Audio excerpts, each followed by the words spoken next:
Hello guys, good afternoon. I-share ko lang sa inyo ang nangyari sa account ng isang friend kong na demonetize guys.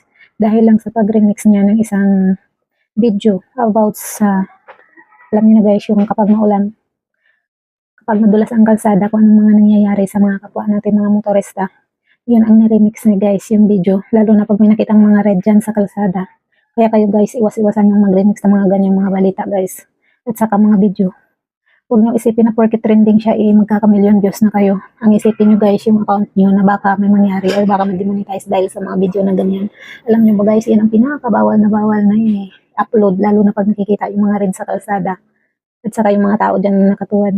Kaya guys, kayo umingat-ingat kayo kung ayaw nyo ma-demonetize din yung mga account nyo. Ingat kayo sa mga nire-remix ng mga video. Kasi hindi lahat ng nire-remix nyo guys is mag-million views kayo. Yung iba kasi mag-million views na kasi trending yung mga ganyang balita. Guys, please lang. Hindi magte-trending yung account nyo pag ganyan yung mga ina-upload nyo. Kasi guys, labag yan sa community standard ni Meta. Thank you so much. Good afternoon everyone. Sana mawala na yung sa account niya. Hatol limits. Kawawa naman.